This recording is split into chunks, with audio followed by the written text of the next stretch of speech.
नमस्कार दोस्तों, greeting all viewers.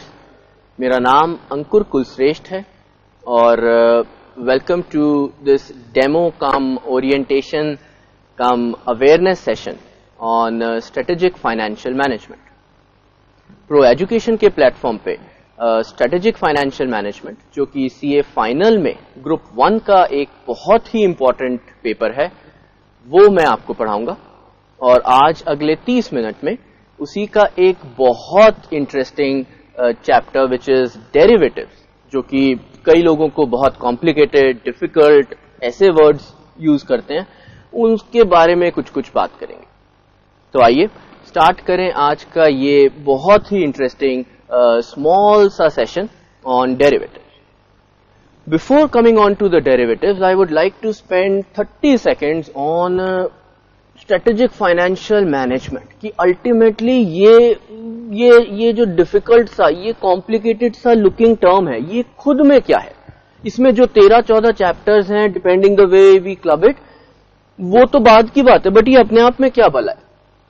Financial management आप जानते हैं, वो आप आईपीसीसी में भी करके आए हैं, so therefore there is hardly anything new I can tell you about it, but there is a word strategic जो आपके फाइनेंशियल मैनेजमेंट से पहले जोड़ा गया है, और उसका एक खासा रीजन है।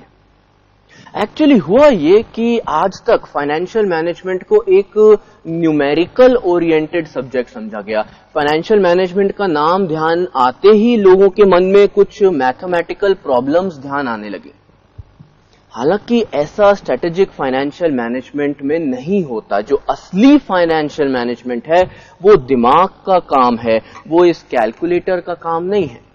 तो आपके इंस्टीट्यूट ने आज से 4 साल पहले इस सब्जेक्ट का नाम, जो पहले माफा के नाम से होता था, उसको चेंज करके स्ट्रेटेजिक फाइनेंशियल मैनेजमेंट किया, स्ट्रैटेजी वर्ड ऐड किया to give a hint to the students कि इसमें स्ट्रैटेजी ऐड होगी, इसमें एक और थॉट प्रोसेस ऐड होगा, इसमें एक डीप थिंकिंग ऐड होगी, जो कि आज हमारे सीए के स्टूडेंट्स के साथ बहुत बड़ा गैप है।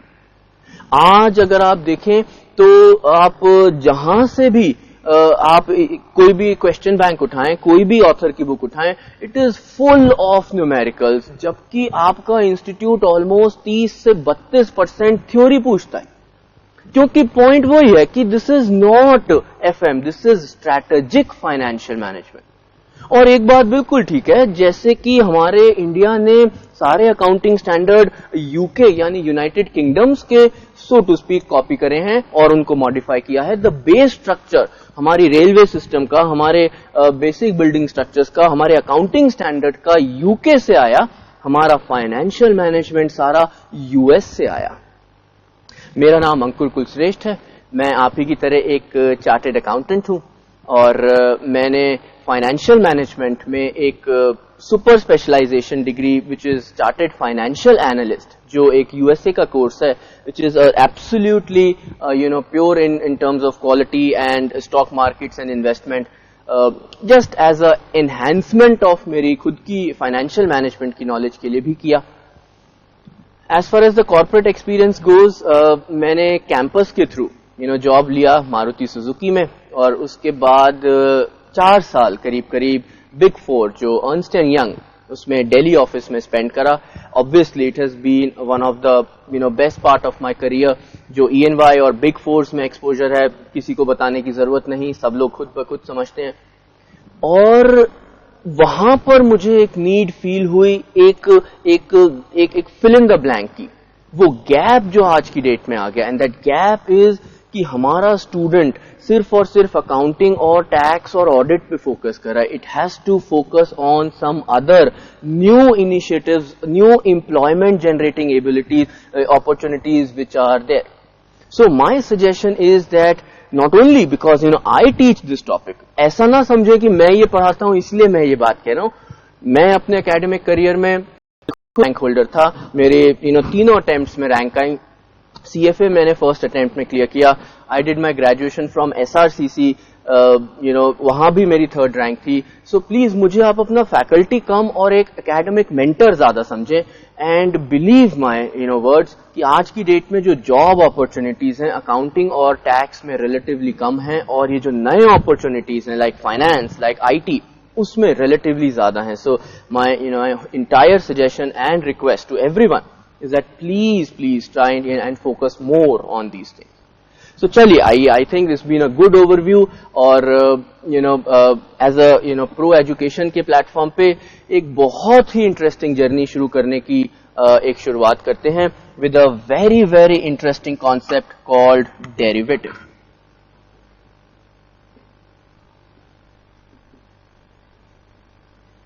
डेरिवेटिव्स करके जो ये चैप्टर है, ये करीब जो देखा जाए one of the most difficult chapters में से एक समझा जाता है.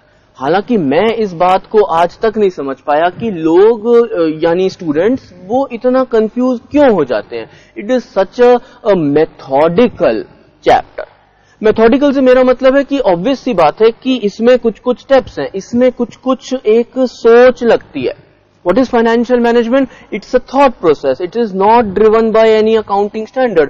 किसी भी अकाउंटिंग स्टैंडर्ड या किसी भी रूल में नहीं लिखा कि ऐसा सोचो. ये तो हर सोचने वाले पे डिपेंड करता है. So that makes financial management very dynamic subject. तो उसी सब्जेक्ट का one of the most dynamic concept derivatives. आप लोगों ने कभी स्टॉक मार्केट का नाम सुना होगा, जिसमें आपने इक्विटी शेयर खरीदा बेचा, डेट खरीदा बेचा, और ऑफ लेट पिछले 10 सालों में डेरिवेटिव्स के बारे में बहुत चर्चा होने लगी है. तो एक बात की गारंटी है, ये कॉन्सेप्ट सीख के ना कि एग्जाम में आपको फायदा होगा, अगर आप प्रैक्टिकली इसे समझ पाए तो आप बड़े डायरेक्टली अपने लिए पैसा बना सकते हैं. It is as simple as that. It is that revenue generating as that. तो चलिए कुछ समझने की कोशिश करते हैं. What do you mean by the term called derivative? हमने मैथ्स में डेरिवेटिव्स ऑलरेडी पढ़ा हुआ है, जिसमें आपको ध्यान होगा हम डेरिवेशन एंड इंटीग्रेशन पढ़ते थे. ये बिल्कुल वही वाला डेरिवेटिव है. डेरिवेटिव अपनी एग्जिस्टेंस डिराइव करता है वर्ड डिराइव से. डिराइव का मतलब कहां से आए हो. डेरिवेटिव इज समथिंग जिसका खुद का कोई वजूद नहीं है. ये अपनी वैल्यू किसी और से डिराइव करता है. दैट मीन्स टू से कि अगर मैं किसी डेरिवेटिव को पकड़ के बोलूं, मैंने कहा मिस्टर डेरिवेटिव इधर आओ, बताओ आज आपकी क्या वैल्यू है. कहने लगा जी मेरी वैल्यू डिपेंड करती है बाकी चीजों पे, और चीजों पे. मैंने कहा वो और चीजें कौन सी हैं? कहने लगा उनको बोलते हैं अंडरलाइंग एसेट. तो एक छोटी सी बड़ी शॉर्ट में डेफिनेशन लिखते हैं. A derivative is a financial instrument which derives its value from another asset class. मैं बहुत जानबूझ के इसको एकदम ओपन एंडेड छोड़ रहा हूं. कहने का मतलब ये, सर वो कौन कौन सी चीजें हैं जिनसे इस डेरिवेटिव की वैल्यू डिफाइन होती है? मैंने कहा मुझे नहीं पता. It can be anything in the world. इसके बारे में कुछ बातें करेंगे. इसको क्या बोलते हैं? इसको बोलते हैं अंडरलाइंग एसेट.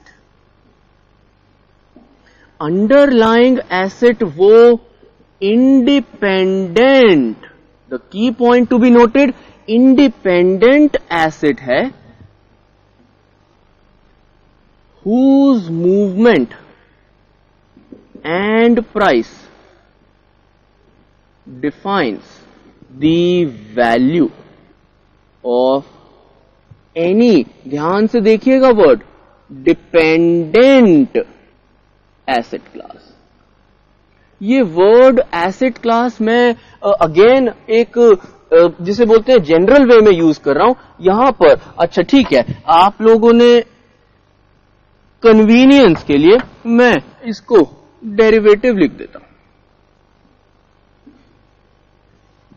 समय के अभाव के कारण हम हर एक चीज की डिटेल में नहीं घुस पाएंगे, नहीं तो रेगुलर क्लासेस में इसकी एक एक चीज का मतलब अलग अलग करके बताएंगे। तो अभी अगर मोटे तौर पे बात समझी जाए, आपने कहा भाई डेरिवेटिव वो चीज है, वो डिपेंडेंट वेरिएबल है जो अपनी वैल्यू किसी दूसरे से डिराइव कराता है। और वो कौन सी चीज है जिसकी वजह से हमारे डेरिवेटिव की वैल्यू डिफाइन होती है, उसको टेक्निकली बोलते हैं अंडरलाइंग एसिड। सर वो क्या क्या चीजें हो सकती हैं? मैंने आपको कहा था ना, open ended, it can be anything. It can be an equity share, it can be a debt instrument जैसे बॉन्ड्स, इट कैन बी कोई सा index, BSE Sensex, Nifty and जो भी आपके माइंड में इंडेक्सेस आ रहे। सर क्या सिर्फ शेयर्स और डेट के बेसिस पे इनकी वैल्यू डिफाइन होती है? बिल्कुल नहीं।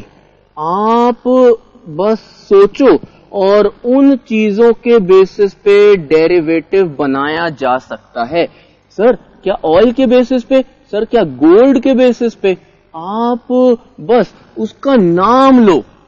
Sir serials, oh my god sir, ये तो आप रुक ही नहीं रहे, ये तो आप लिस्ट कंटिन्यू कर रहे हो। दैट्स व्हाई आई सेड, किसकी वैल्यू पे? मैं कहता हूं जिस मर्जी की वैल्यू पे, रुको मत, आगे बढ़ो। Interest rate, currency rate.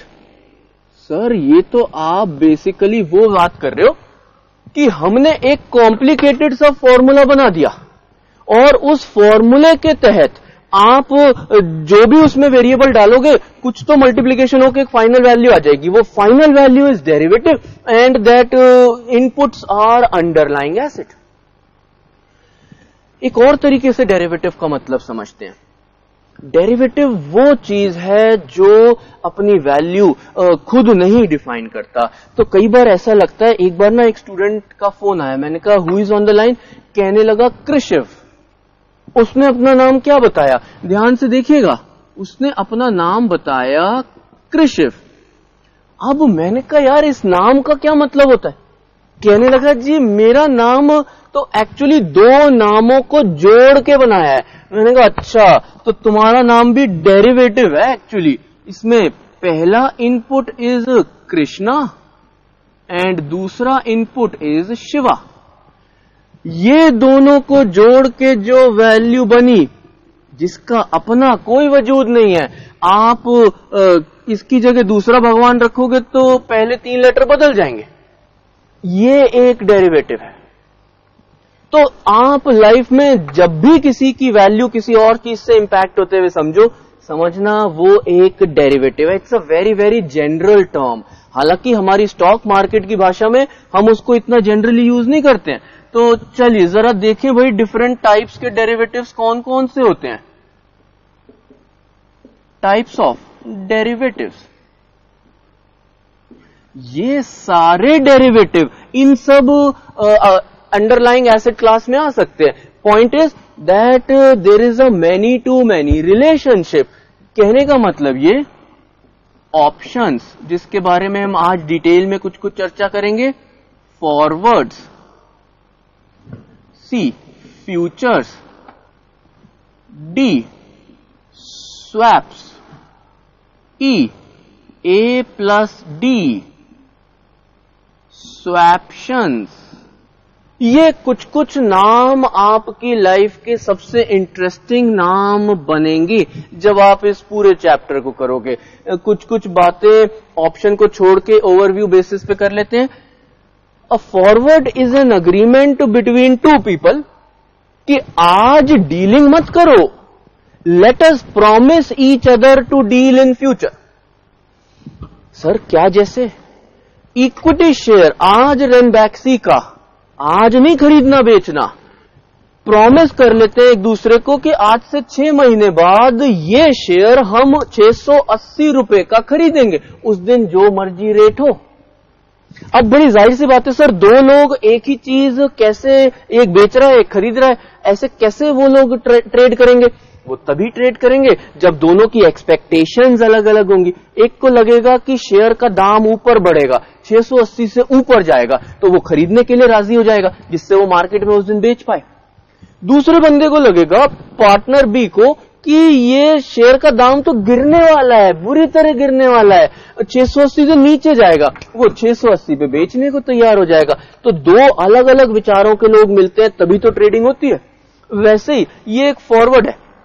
एक बड़ा अच्छा एग्जांपल ही है, कभी कभी आपने पुरानी हिंदी पिक्चरों में देखा होगा कि दो बड़े जिगरी दोस्त अपने बच्चों का मैरिज फिक्स कर देते, मैरिज नहीं करते, वो कहते हैं आज से 20 साल बाद हम अपने बच्चों की शादी करा देंगे। That's a forward agreement, and any agreement to trade on a particular fixed quantity of a fixed underlying at fixed price of fixed maturity, ये चारों चीजें फिक्स्ड है, बस हुआ क्या नहीं है, एक्चुअल ट्रेड नहीं हुआ है, दैट्स फॉरवर्ड।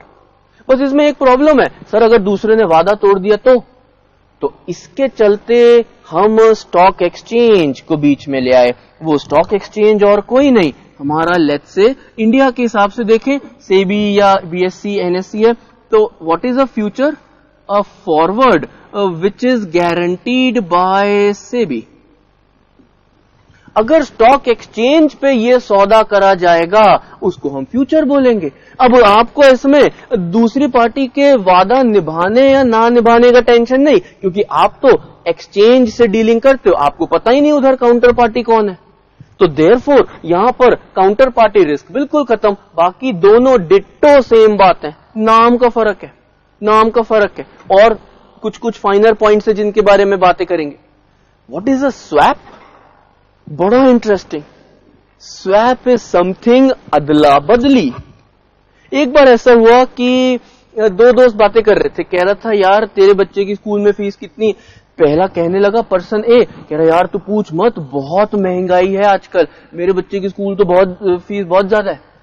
पर्सन बी कहता है रहन दे यार, तू ऐसे ही कहता है, असली फीस तो मेरे बच्चे की है, मेरी कमर टूट जाती है। तो पर्सन ए और बी कहते हैं अच्छा बेटे ये बात है, चल ठीक है, कल से तेरे बच्चे की फीस मैं दूंगा और मेरे बच्चे की फीस तू देगा। दैट मीन्स दो इंडिविजुअल पार्टीज मिली, उन्होंने अपनी अपनी ऑब्लिगेशंस एक्सचेंज कर ली। फॉर एग्जाम्पल आपने लोन ले रखा है 10% फिक्स पे, एक दूसरी पार्टी है कहने लगी जी मेरा लोन 13% है बट वो वेरिएबल है, बोलो इंटरेस्टेड हो? स्वैपिंग में, स्वैपिंग में हमारे टीवी के रिमोट में भी एक बटन होता है स्वैप, उसका मतलब होता है पिछले चैनल पे जो चैनल अगर हमें दो बदलने हो कभी, so that is the meaning of the word swap, wherein you are exchanging your own responsibility with someone else's. अब होगा क्या, पॉइंट टू बी नोटेड, कि अल्टीमेटली तो भाई बच्चे की फीस तो आप ही दोगे, आपने उसको 100 रुपए दिया और इधर से रीएम्बर्समेंट ले लिया, तो बड़ा ही एक मेथोडिकल एंड कॉम्प्लिकेटेड सा स्ट्रक्चर बन जाता है स्वैप का।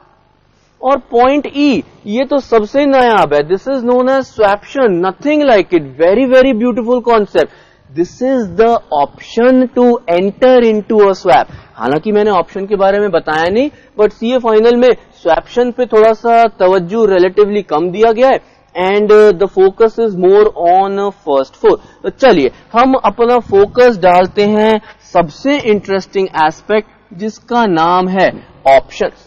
Very very critical.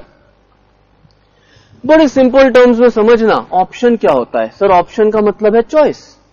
मेरा आपसे क्वेश्चन ये है कि क्या आपके ऑप्शन का मतलब कंपल्शन होता है? आपने कहा नहीं नहीं सर, जस्ट उसका उल्टा, जस्ट उसका उल्टा। ऐसा हुआ कि आपका ना सलमान खान की एक लेटेस्ट मूवी आई है किक, उसको देखने का बिल्कुल मन नहीं था। आपने कहा यार छोड़ो ना, क्या है। आपका फ्रेंड कहता प्लीज चलना यार, चलना यार। आपने कहा कौन बैठेगा यार, 3 घंटे छोड़ना, क्यों टाइम और पैसा वेस्ट करना। आपका फ्रेंड कहता है देख यार अगर पसंद नहीं आई ना तो क्या हुआ, अगर तू बोलेगा तो इंटरवल के बाद उठाएंगे। अब आप मुझे बताओ आपके फ्रेंड ने आपको क्या दिया? आपके फ्रेंड ने आपके बॉल कोर्ट में रख दी, यानी कि वो आपको एक ऑप्शन दे रहा है। वो कह रहा है भाई देख तेरी मर्जी होगी तो, मेरा कुछ नहीं है, तेरी मर्जी होगी तो हम वो काम कर लेंगे, तुझे ठीक लगा तो हम वो काम कर लेंगे। This is something known as an option. What is an option? एक सिंपल अगर इसकी भाषा में लिखा जाए, option is a financial instrument wherein a person gives to the other, वो दूसरे पर्सन को क्या देता है? राइट टू, किस चीज का right? Buy and sell, and takes a counter obligation for the same. अपनी मूवी के एग्जाम्पल से हटा के अगर इसको सोचा जाए, आज ये हमने बनाया अपना टाइमलाइन। आज रेनबैक्सी के शेयर का दाम चल रहा है लेट अस से 600 रुपए। आज दो पर्सन मिले, ए और बी, दोनों को, ये तो बड़ी जाहिर सी बात है, मैं दोबारा रिपीट कर रहा हूं कि ये दोनों तभी ट्रांजैक्ट करेंगे जब दोनों ऑपोजिट सोचेंगे। एक सोच रहा है शेयर प्राइस बढ़ेगा, दूसरा कह रहा है शेयर प्राइस गिरेगा। तो ऐसा हुआ, ए ने ऑप्शन दिया, A gave the option to be to do what, कि भाई अगर बी को अच्छा लगे, यानी कि इसमें चॉइस किसकी है? Disposal of B. अगर बी को अच्छा लगे तो भाई ये वाला 610 पे आके बेच देना।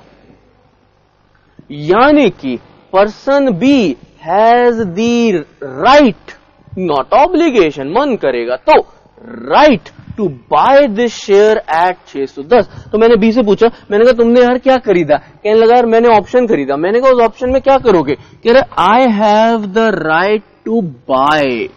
मैंने कहा यार इस वाले ऑप्शन को बोलते हैं call option, where the right is to buy. यानी कि अगर उस दिन रेट बी को ठीक लगेगा, बी आएगा और 610 के कमिटेड प्राइस को यूज करके ए को बोलेगा मिस्टर ए लाओ मेरे को एक शेयर दे दो, कितने का? 610 का। तो बी ने क्या खरीदा?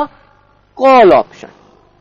अब जाहिर सी बात है, जरा इस बारे में कुछ बातें कर ले कि ए को क्या पड़ी है कि वो नुकसान उठा रहा है, क्योंकि ए को लग रहा है कि शेयर प्राइस नहीं बढ़ने वाला। तो ये कहता है यार पैसे कैसे कमाऊं, ऐसा करता हूं कोई ना बंदा फंसाता हूं, और उसको कहता हूं देख मुझे तू 3 रुपए दे दे। 3 रुपए वो कब मांगेगा? 3 रुपए उसने बी से मांगे आज। इस अमाउंट को बोलते हैं option premium. The amount which is paid by B to A, amount which is paid by the option buyer to the option seller। भाई नहीं तो आप सोचो ना, एक काहे को अपनी लायबिलिटी क्रिएट करेगा मैच्योरिटी पे। तो ये प्रीमियम इज प्रॉफिट टू। हमने उससे पूछा भाई तुम्हें प्रॉफिट क्यों हो रहा है? हर प्रॉफिट का एक रीजन होता है। कहने लगा यार मैं रिस्क भी तो ले रहा हूं, मैंने खुला ऑप्शन दिया है बी को कि अगर तुम्हारा मन करे तो आ जाना, कल को बी आ गया तो मैंने कहा अच्छा जरा सिनेरियो अज्यूम करके देखें कि बी कब आ सकता है। अब जरा अपना मेंटल एप्लीकेशन करना है, रटने वाली कोई बात नहीं है। सपोज करो आपका स्पॉट प्राइस, मैं आपसे पूछूंगा, सपोज करो स्पॉट प्राइस 620 हो गया, तो क्या बी आएगा ए के पास खरीदने? आप सोच रहे हो, आप बी हो, आप सोच रहे हो मुझे मार्केट में कोई चीज बेची जा सकती है या खरीदी जा सकती है 620 पे, और मैं उसको कमिटेड प्राइस पे खरीद सकता हूं 610 पे। I will definitely come. B फटाफट से आएगा ए के पास और ए को बोलेगा मिस्टर ए वो शेयर लाओ जल्दी से 610 का। अब ए क्या करेगा? ए बोलेगा रुको मुझे जाके मार्केट से खरीदने दो। तो अब ए क्या करेगा? ध्यान से समझिएगा, ए अपने 620 रुपए लगाएगा खरीदने में और उसको 610 रुपए में सेल कर देगा, तो ए को कितने का नुकसान हो गया? 10 रुपए का। बात समझना। बी क्या करेगा? वो 610 रुपए उसका तो परचेज प्राइस और उसको वापस मार्केट में जाके बेच देगा, यानी 10 रुपए नेट फायदा। तो ए और बी एक बात करते हैं कि छोड़ो ना असली में कौन जाए मार्केट, छोड़ो ना असली में कौन खरीदे शेयर, आप तो ऐसा करो नेट पे ऑफ एडजस्ट कर लो, नेट पे ऑफ एडजस्ट कर लो। कहने का मतलब ये दैट एट मैच्योरिटी अगर ऐसा होता है तो भाई ए will pay 10 rupees to B, A will pay 10 rupees to B. अगर ऐसा होता है तो let's take another case, let us take another case, case number B.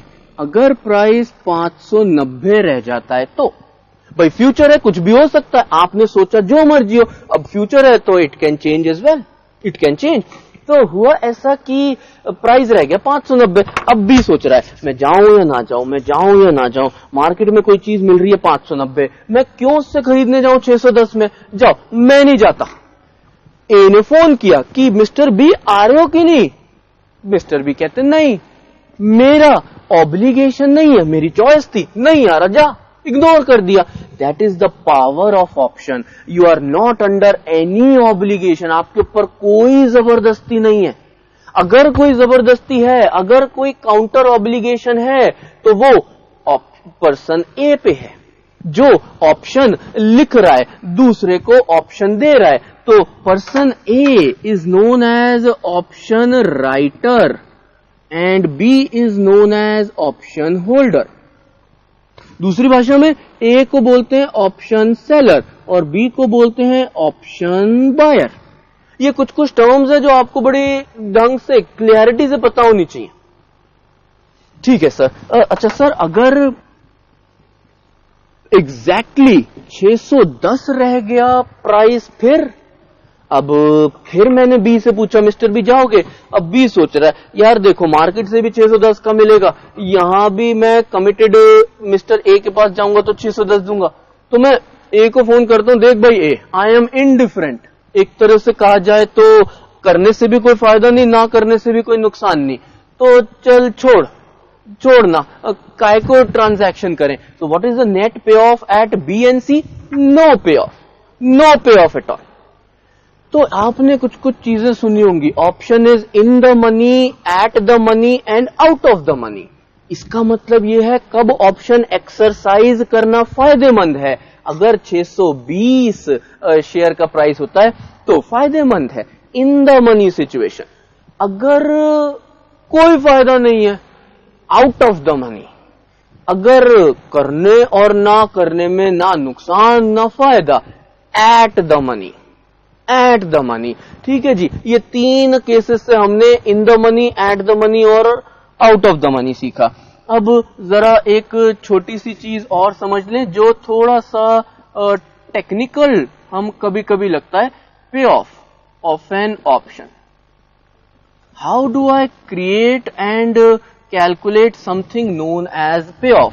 And point to be noted that your pay off is not equal to profit. मैं profit के बारे में आपको बाद में बताऊंगा, अभी मैं आपको सिर्फ पे ऑफ के बारे में बता रहा हूं। पे ऑफ का मतलब at maturity what is the net cash flow is your pay of. मैं दोनों पर्सन के बारे में और दोनों के पॉइंट ऑफ व्यू से ही लिखूंगा। लेट अस से अभी मैंने आपको सिर्फ एक ही ऑप्शन सिखाया है, कॉल ऑप्शन, तो मैं उसी की बातें कर रहा हूं, कॉल ऑप्शन, जिसमें आप किसी को राइट टू बाय देते हो। मैं पुट के बारे में, जो दूसरा ऑप्शन है, अभी नहीं बता रहा, मैंने कहा कंफ्यूजन होगा, आप अभी सिर्फ कॉल के बारे में फोकस करो। अब मैंने बी से पूछा, मैंने कहा बताना यार दो सिनेरियो क्या हो सकते हैं कि तुम कॉल ऑप्शन के पास जाओ। कहने लगा भाई देखो अगर मैच्योरिटी का प्राइस एक्सरसाइज से ऊपर है, what was the exercise price? हमारा 610। अगर हमारा मैच्योरिटी पे 610 से ज्यादा है तो मैं जाऊंगा एक्सरसाइज करने, बड़ी सिंपल सी बात है, और फिर मैं उतना कैश लेके आ जाऊंगा। मैंने कहा अगर नहीं है तो कहने लगा I will allow the option to expire. ओब्लिक जीरो का मतलब है नो कैश फ्लो, जो कि आपने देखा था पार्ट बी और पार्ट सी में हो रहा था। मैंने यही चीज ए से पूछी। मैंने कहा यार अगर मिस्टर ए तुम्हारे पास बी आ गया एक्सरसाइज करने तो? कहने लगा तो क्या? तो उतना ही मेरा नुकसान। और कहने लगे अगर नहीं आया तो? कहने लगा फिर तो भाई मेरा फायदा ही फायदा। दैट मीन्स, ध्यान से बात समझिएगा, माइनस एस माइनस ई एक्स। जैसे कि जब प्राइस 620 हुआ था तो 10 रुपए नेट मेरा नुकसान हो गया था ना एक का, आपको नेट 10 रुपए का नुकसान था। भाई देखो ना, फायदा एक का तो नुकसान दूसरे का, और अगर बी नहीं आता तो पे ऑफ इज जीरो। तो pay off is zero. That is what is a pay of at maturity. Cash flow position क्या है? और दूसरा aspect is the aspect of put option. Let us try and understand what do we mean by the word put option. बड़े ध्यान से समझना ये बात। राइट टू बाय मीन्स मेरा जब मन करेगा मैं जाके उससे चीज खरीद लाऊंगा। अगर इसी को उल्टा करके देखें, राइट टू सेल, यानी कि अगर मेरा मन किया तो मैं जाके उसे जबरदस्ती चीज बेचूंगा, चाहे उसको पसंद आए चाहे ना आए। So, अगर call option is right to buy, then your put option is right to sell. Sir अगर हम जबरदस्ती बेचेंगे तो अगले बंदे को तो जबरदस्ती खरीदना पड़ेगा। तो point to be noted, right to sell is accompanied by obligation to buy, क्योंकि भाई अगला बंदा तैयार खड़ा है खरीदने को, क्योंकि आपको उसने बेचने का हक दिया। और right to buy is accompanied with obligation to sell, जो कि यहां पर ए के पास थी। ए को जानबूझ के झक मार के उसको बेचना पड़ा। क्यों? क्योंकि उसने ऑप्शन प्रीमियम लिया था। What is the option premium? Consideration जो बी पे करेगा ए को कि भाई प्लीज यार मुझे ये ऑप्शन दे दो ना। ए बोलेगा क्यों दे दूं? कहने लगा ये पकड़ो 3 रुपए। तो जरा हम पुट ऑप्शन की कुछ बातें कर लेते हैं।